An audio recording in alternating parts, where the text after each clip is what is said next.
नमस्ते। आप सबका स्वागत है मेरे YouTube चैनल भक्ति अ सेल्फ क्रिएटर में। आज हम महाशिवपुराण के द्वितीय सती खंड के 32 से 37 तक अध्याय देखने वाले हैं, यानी कि 32 से 37 तक हम सुनने वाले हैं। हमने पिछले अध्याय में महाशिवपुराण के द्वितीय सती खंड में अब तक ये देखा है कि जो देवी सती है वो दक्ष प्रजापति के यज्ञ में पहुंचती है। वहाँ पे शिव जी का जो दक्ष प्रजापति द्वारा अपमान होता है, इससे कुपित होकर वो अपना देह अग्नि में त्याग देती है। और फिर देवी सती के साथ जो गण आए थे, जो शिव जी ने भेजे थे, उनके बीच में और ऋषि भृगु द्वारा जो राक्षस निर्माण किया गया, उनके बीच में युद्ध होता है। यहाँ तक हमने जो सुना ये हमने पिछले वीडियो में देख लिया है। आज हम द्वितीय सती खंड के इससे आगे के अध्याय शुरू कर रहे हैं। अभी हम जो शुरू कर रहे हैं वो हमारा अध्याय है 32वां, जो कि द्वितीय सती खंड में महाशिवपुराण के अध्याय में आता है। हमारा 32वां अध्याय है। नारद जी जो है वो ब्रह्मा जी से प्रश्न पूछते हैं। जैसे कि हम जानते हैं कि ये जो महाशिवपुराण कथा है वो नारद जी और ब्रह्मा जी के बीच का संवाद है। और ये ब्रह्मा जी ने नारद जी को जो बताया है वो संवाद सूत जी जो है वो शौनकादि ऋषियों को बता रहे हैं, और सूत जी को यह कथा व्यास जी ने सुनाई है। अभी हम नारद और ब्रह्मा जी के संवाद के रूप में ये कथा सुन रहे हैं। तो नारद जी जो है वो ब्रह्मा जी से प्रश्न पूछते हैं कि सती जी ने देह त्याग कर दिया, फिर वहाँ पे जो आकाशवाणी हुई कि देवी सती ने अपना देह त्याग कर दिया है। अभी सभी को जो इस कार्य में शामिल है, जो दक्ष के यज्ञ में शामिल है, उसको बड़ा दुख उठाना पड़ेगा। ये आकाशवाणी सुन के वहाँ पे सभी देवताओं का, दक्ष प्रजापति का क्या हाल था, ये सुनकर उन्होंने क्या सोचा। फिर इस प्रश्न पर ब्रह्मा जी जो है वो नारद जी को उत्तर देते हैं। वो कहते हैं कि देखकर सब तो पहले बहुत आश्चर्यचकित हो जाते हैं और सोचते हैं कि हमने किस अनिष्ट को निर्माण कर दिया है। और फिर जो सती जी के साथ भगवान शिव जी द्वारा जो रुद्रगण भेजे गए होते हैं, जो युद्ध करते हैं उन राक्षसों से, जो भृगु ऋषि द्वारा निर्माण होते हैं, उनमें से जो शिवगण बच जाते हैं वो कैलाश पर्वत पर पहुंच जाते हैं भगवान शिव जी के पास। वहाँ पे पहुँचने के बाद वो दक्ष प्रजापति के यज्ञ में जो कुछ भी हुआ, घटित हुआ, वो शिव जी को बताते हैं। फिर शिव जी नारद जी का स्मरण करते हैं। नारद जी का स्मरण करते वक्त जब भगवान शिव जी नारद का स्मरण करते हैं तो नारद जी शिव जी के सामने आ जाते हैं, प्रकट हो जाते हैं। और शिव जी उनसे ये पूछते हैं कि मेरे जो शिवगण बता रहे हैं क्या ये सच है। तो शिव जी को नारद जी उत्तर देते हैं कि सच में ऐसा घटित हुआ है। देवी सती ने अपना देह त्याग अग्नि में कर दिया है। और जब भगवान शिव जी ये बात सुनते हैं तो उनको बड़ा क्रोध आता है। क्रोध आने के बाद वो अपनी जो जटा है वो एक पर्वत पर फेंक देते हैं। उससे उस जटा के 2 भाग हो जाते हैं। उसमें से पहले भाग से वीरभद्र उत्पन्न होता है और उनके जटा का जो दूसरा भाग है उससे देवी महाकाली प्रकट होती है। फिर जब ये दोनों उत्पन्न होते हैं तो देवी महाकाली और वीरभद्र भगवान शिव जी को प्रणाम करते हैं और उनसे कहते हैं कि आज्ञा कीजिए कि आपने मेरा स्मरण क्यों किया है, आपने किस कार्य के प्रयोजन से हमें उत्पन्न किया है। आप कहिए, आप जैसा चाहेंगे वैसा ही होगा। अगर आप कहेंगे कि पर्वतों को चूर्ण कर दूं, तोड़ दो, तो मैं वो भी कर दूंगा। अगर आप कहेंगे कि समुद्र को सोख लूं तो मैं वो भी कर दूंगा। आपकी क्या आज्ञा है मेरे लिए।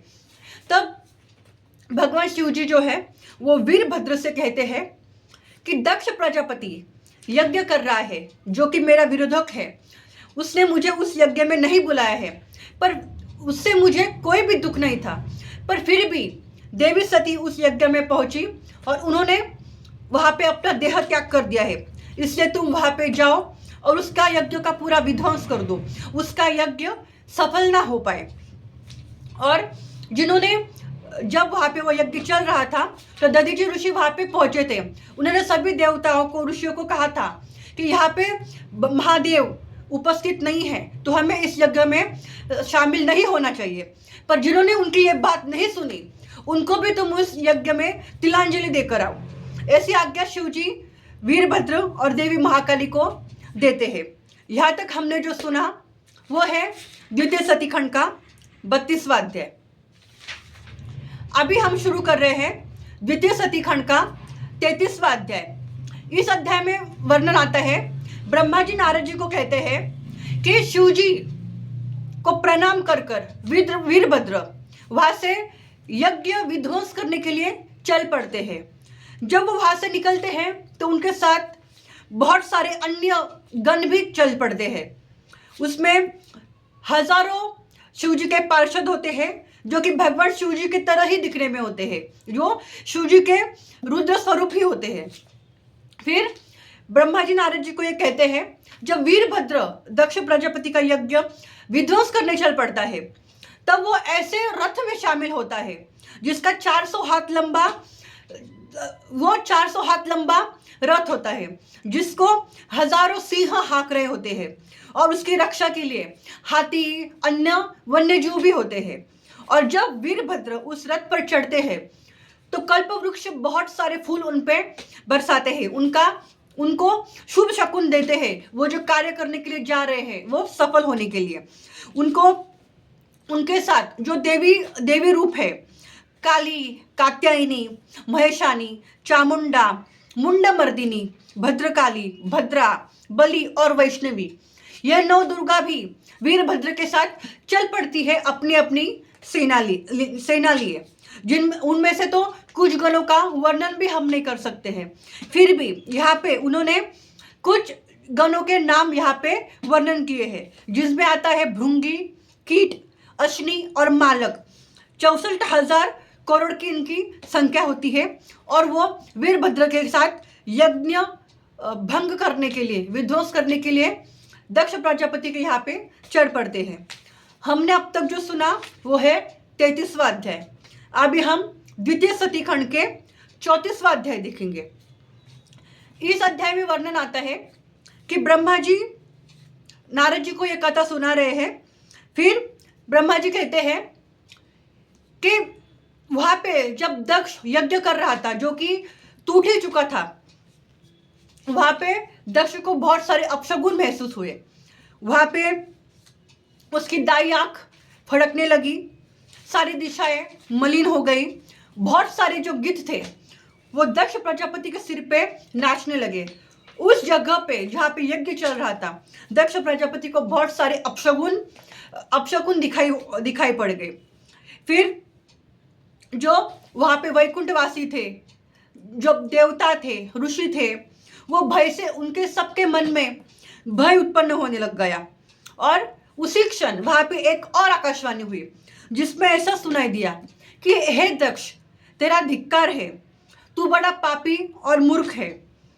तूने शिवजी का यहाँ पे न बुला के जो काम किया है उससे तुझे महादुख की प्राप्ति होगी। और जहाँ यहाँ पे तेरे साथ जो देवता उपस्थित है उनको ही बड़ा दुख अभी प्राप्त होने वाला है। ये आकाशवाणी सुन और दिखने वाले अपशकुनों को देखते हुए सभी देवता और दक्ष प्रजापति और उसके सभी बांधवों में भय का वातावरण निर्माण हुआ। अब तक हमने जो सुना वो है 34वां अध्याय। अभी हम शुरू कर रहे हैं द्वितीय सती खंड का 35वां अध्याय। इस अध्याय में विष्णु जी द्वारा दक्ष प्रजापति को उपदेश दिया जाता है। जब जैसे कि हमने पिछले अध्याय में देखा, जब वो आकाशवाणी दक्ष सुनता है यहाँ पे दक्ष प्रजापति का उसके बांधवों के साथ और जो उस यज्ञ में उपस्थित है उसको सहायता करने के लिए उनको भी महादुख की प्राप्ति होगी, तो दक्ष प्रजापति जो है वो विष्णु जी के शरण में चला जाता है। और शरण में चले जाने के बाद विष्णु जी से कहता है कि हे विष्णु जी, आप स्वयं ही यज्ञ है, यज्ञ के स्वरूप है। मैंने जो यज्ञ चालू किया है वो आपके भरोसे पे ही किया है, मैं आपके शरण में हूँ, आप मेरी और मेरे इस यज्ञ की रक्षा कीजिए। तो विष्णु जी दक्ष को समझाते हुए कहते हैं कि दक्ष, तुमने तो पहले जो कार्य किया है वो गलत किया है। तुमने भगवान शिव जी को निमंत्रण न देना, ये सदैव ही अनुचित था। तुमने भगवान शिव जी को निमंत्रण देना चाहिए था। अभी भगवान शिव जी ने जो गण यहाँ पे भेजा है, उससे युद्ध करने की क्षमता यहाँ पे किसी में भी नहीं है। वो उस यहाँ पे जो भी उपस्थित है उनको मरण ही प्राप्त करवाएगा। ये हमारे महादुख का प्रलय शुरू हो चुका है। तो अब तुम जो भी कार्य करो वो विफल ही होंगे। हमें यहाँ से इस समस्या से अगर बाहर निकलना है तो हमें शिव भगवान शंकर का ही स्मरण करना होगा, क्योंकि वीरभद्र को भी अगर हम शरण जाएंगे तो वो शिव जी के आज्ञा में रहता है, वो हम पर दया नहीं करेगा। हमें शिव भगवान शिव जी को ही अभी स्मरण करना चाहिए। फिर दक्ष प्रजापति जब ये विष्णु जी के द्वारा सुनता है तो उसे बड़ा खेद होता है और वो उसका मुख भी सूख जाता है और वो चुपचाप पृथ्वी पर खिन्न होते हुए बैठ जाता है। उसको ये सूझता ही नहीं है कि अभी हमें क्या करना होगा। फिर उसी समय वीरभद्र अपनी महासेना लिए हुए वहां पे प्रवेश कर देता है। वहां पे सातों द्वीपों की जो पृथ्वी होती है वो कांप उठती है, समुद्र थरथरा उठता है। और जब जब वीरभद्र का वहां पे आगमन देख लेता है तो वो और भी भय से कांपने लगता है और अपने पत्नी सहित, अपने बांधवों सहित विष्णु जी के पास जाता है और कहता है कि हे स्वामी, आप मेरे यज्ञ के प्रतिपालक हो, वेद धर्म के अधिष्ठान हो। मैं जानता हूं कि आप ही यज्ञों के प्रतिपालक और वेद धर्म के अनुष्ठान हैं, तो आप मेरे यज्ञ की रक्षा कीजिए। फिर ब्रह्मा जी आगे नारद जी को कहते हैं। तब विष्णु जी फिर दक्ष को शिव तत्व समझाते हैं। वह कहते हैं कि मैं तुम्हारे यज्ञ की रक्षा अवश्य करूंगा, क्योंकि हर परिस्थिति में मुझे अपने धर्म का पालन करना ही होगा, इसलिए मैं तुम्हारी रक्षा करूंगा। पर तुम अपनी इस क्रूर बुद्धि को त्याग दो जो महादेव की विरोधक है। तुम्हें इससे कुछ भी प्राप्त नहीं होगा और तुम सदैव विफल ही रहोगे। सभी कर्म के फलदाता सिर्फ और शिव भगवान शिव जी ही है, इससे तुम्हें अपनी यह क्रूर बुद्धि त्यागनी होगी। और जो इस बुद्धि को नहीं त्यागता है उसे करोड़ों कल्पों तक नरक में सड़ना पड़ता है। जब ऐसा भगवान विष्णु जी द्वारा दक्ष सुनता है तो दक्ष ये आगे कहता है, दक्ष विष्णु जी से कहता है, आप मेरी रक्षा करें, मैं आपकी अभी शरण में हूं। तब आगे विष्णु जी कहते हैं कि मुझसे जितना होगा, शिव जी द्वारा मुझे जो शक्ति प्रदान की गई है उसके द्वारा मैं तुम्हारी रक्षा करने की कोशिश अवश्य करूंगा, और इसका कोई प्रमाण नहीं है कि मेरी शक्ति महादेव के सामने टिक पाए। अब तक हमने जो सुना वो द्वितीय सती खंड का 35वां अध्याय है। अभी हम शुरू कर रहे हैं 36वां अध्याय द्वितीय सती खंड का, जिसमें ब्रह्मा जी नारद जी को ये कहते हैं। जब विष्णु जी ये कहते हैं कि मैं अपनी तरफ से हो सके उतनी तुम्हारी रक्षा करने की कोशिश करूंगा, तब इंद्र की बुद्धि माया से ग्रसित हो जाती है और वो भगवान विष्णु जी का उपहास करने लग जाती है। इंद्र कहते हैं कि हम देव हैं, क्या हम ऐसे डर कर रह सकते हैं? हम तत्पर है शिवगणों के साथ युद्ध करने के लिए। जब देवताओं की, इंद्र की बुद्धि कुंठित हो जाती है शिव की माया से, तो वो चल पड़ते हैं शिवगणों के साथ युद्ध करने के लिए। युद्ध करने के बाद जो वीरभद्र के साथ जो शिवगण होते हैं, रुद्र स्वरूप जो होते हैं, वो बहुत सारे देवताओं को मार देते हैं। उनमें से कुछ मार खाते हैं, कुछ के सिर कट जाते हैं। जब अंत में इंद्र ये चित्र देखता है कि मैं बड़े अभिमान से यहाँ पे शिवगणों के साथ, रुद्र स्वरूप के साथ युद्ध तो करने आ गया, पर मेरी मति कुंठित हो गई थी, पर यहाँ पे मेरा सफल होना कदापि शक्य नहीं है। इसलिए वो बृहस्पति देव के पास जाता है, जो कि देवताओं के गुरु है। जब देव सेना हारने लगती है वीरभद्र के साथ, तो जो इंद्रदेव है वो अंततः में देवों के गुरु बृहस्पति के पास पहुंचते हैं और उनसे सहाय मांगते हैं कि आप हमारी कुछ रक्षा करें। बृहस्पति देव भी भगवान विष्णु जी के तरह ही बात करते हैं। वो कहते हैं कि भगवान शिव जी के अलावा इससे तुम्हें कोई बचा नहीं सकता, भगवान शिव जी ही इस कार्य के लिए हमें सहायक हो सकते हैं। तुम भगवान वीरभद्र के सामने, उनके गणों के सामने क्या ही पराक्रम कर सकोगे, यह तुम्हारे बस की बात है ही नहीं। वो अवश्य ही तुम्हारा नाश ही कर देंगे। बृहस्पति द्वारा जब इंद्रदेव ये बात सुनते हैं तो उनको बड़ा खेद होता है कि मैंने न जाने किस समस्या में प्रवेश कर दिया है। तभी शंकर जी का स्मरण करते हुए वीरभद्र वहां पे आ जाते हैं और वो उन देवताओं से कहते हैं कि मूर्खों, अब तुमने इस यज्ञ में प्रवेश कर ही दिया है तो आओ मैं तुम्हें इसका फल देता हूँ। इंद्र, अग्नि, सूर्य, चंद्रमा, कुबेर, वरुण, नैऋत्य, यम, शेष सभी चतुर देवताओं को वीरभद्र युद्ध का आह्वान देते हैं। और वीरभद्र के तीक्ष्ण बाणों, आंखों के तीक्ष्ण बाणों से ही सब डरने लग जाते हैं। तब सभी जो देवता है वो अंत में उनका घमंड चूर चूर हो जाता है और वो भगवान विष्णु जी के सामने जाते हैं और भगवान शिव जी से विष्णु जी से क्षमा मांगकर विष्णु जी से कहते हैं कि आप हमें इस समस्या से बचाइए। तब भगवान विष्णु जी कहते हैं कि मैं यथोचित प्रयत्न करूंगा आपको इस समस्या से बचाने के लिए। फिर भगवान विष्णु जी है जो है वो चल पड़ते हैं वीरभद्र के सामने। फिर जब वीरभद्र और विष्णु जी का आमना सामना होता है तो वीरभद्र विष्णु जी से कहता है कि हे विष्णु, क्या तुम्हें भगवान शिव का महात्म्य पता नहीं है? क्या तुम नहीं जानते कि भगवान शिव जी कौन है?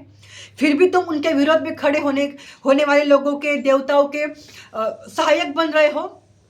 क्या तुम्हें भगवान शिव जी की महिमा का कोई ज्ञान नहीं रहा है? तब भगवान विष्णु जी मंद मुस्कान करते हुए कहते हैं, मैं सदैव स्मरण में हूँ कि भगवान शिव जी कौन है। वो मेरे आराध्य है, भगवान शिव जी ही मेरी आराधना है, मैं सदैव उनका ही नाम जप करता हूँ।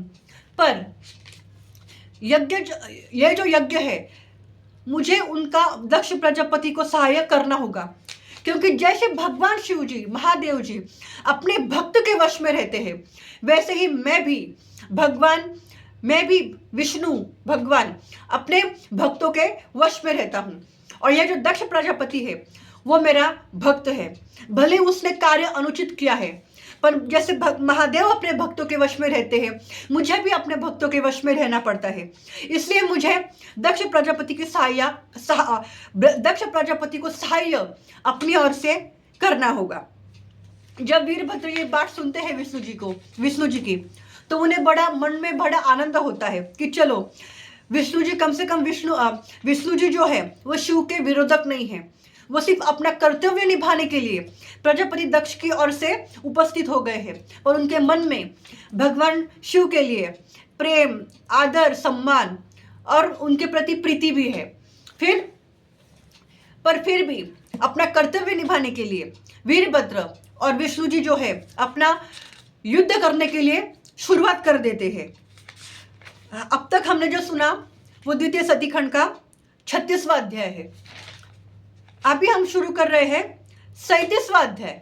इसमें ऐसा वर्णन आता है कि वीरभद्र का विष्णु जी के साथ युद्ध होता है और अंत में वो दक्ष का सिर छेदन, यानी कि उसका जो सिर है वो काट देता है। फिर ब्रह्मा जी नारद जी को आगे कथा सुनाते हैं कि महाबली वीरभद्र और विष्णु जी के बीच में एक घनघोर युद्ध होता है। विष्णु जी उस युद्ध में अपने शरीर द्वारा जितने भी आयुध यानी कि अस्त्र निर्माण हुए हैं उनका उपयोग करते हैं, पर फिर भी वो उस युद्ध में सफल नहीं हो पाते हैं। अंत में जो वीरभद्र है वो विष्णु जी के छाती में, वक्षस्थल में त्रिशूल चला देते हैं, उससे विष्णु जी मूर्छित हो जाते हैं और उनका स्तंभन हो जाता है। फिर यह चित्र देखकर वहाँ पे यज्ञ के लिए जो महर्षि उपस्थित होते हैं वो उनका स्तंभन छुड़ाते हैं, वो उनकी निद्रा को वापस से जगाते हैं। फिर वो पुनः वीरभद्र के साथ युद्ध करने के लिए शुरू कर देते हैं, पर फिर भी वो उस यज्ञ में सफल नहीं हो पाते हैं और उन्हें देवी सरस्वती यह समझाती है कि आपका यहाँ से अंतर्धान होना ही यथोचित है, क्योंकि यही लोकहितार्थ है। आपको यहाँ पे अभी ये युद्ध नहीं करना चाहिए। आपको पता है कि वीरभद्र को हराना नामुमकिन है। फिर ये बात सुनकर विष्णु जी वहाँ से अंतर्धान हो जाते हैं और जो ब्रह्मा जी है इस समस्या के निरसन के लिए भगवान शिव जी का स्मरण करते हैं और स्मरण करते करते वो कैलाश पर्वत पर जाने के बारे में सोचते हैं। पर उसी समय दक्ष प्रजापति जो होता है वो वहाँ पे वीरभद्र को मिल जाता है। फिर जो वीरभद्र है और उसके साथ जो शिवगण होते हैं, वहाँ पे सभी जो शिवगण होते हैं, वहाँ पे जो भी ऋषि महर्षि बचे होते हैं, उनको वो मारते पीटते हैं, उनको उनके कृत्य की सजा देते हैं। और जो वीरभद्र है वो दक्ष प्रजापति के पास में जाके उसका सिर काटने के लिए तलवार की भी जरूरत नहीं पड़ती है। वो अपने हाथ से ही दक्ष प्रजापति का सिर अपने धड़ से अलग करके अग्निकुंड में फेंक देते हैं। जैसे ही ये दृश्य सब देखते हैं तो जो देवता, जो ऋषि उस यज्ञ में उपस्थित नहीं थे, जो महादेव के आराधना में ही लीन थे, हमेशा महादेव के ही थे, वो वीरभद्र पर फूलों की वर्षा करने लग जाते हैं। जो कि ये जो वीरभद्र है वो शिवगणों के सेनापति है। जब ये वीरभद्र दक्ष प्रजापति का सिर मुंडन कर देते हैं, उनका सिर काट देते हैं अपने धड़ से, सभी देवता ऋषि उनके ऊपर फूलों की वर्षा करने लग जाते हैं और इस तरह से वीरभद्र दक्ष प्रजापति का अंत कर देते हैं। अब तक हमने जो सुना वो द्वितीय सती खंड का 37वां अध्याय है। तो आज हमने सुने द्वितीय सती खंड के महाशिवपुराण के 32 से 37 तक, यानी कि 32 से 37 तक के अध्याय आज हमने सुन लिए हैं। आगे के वीडियो में हम इस खंड के आगे के अध्याय सुनेंगे। तब तक के लिए महादेव को याद कीजिए और कहते जाइए सांब सदाशिव, सांब सदाशिव।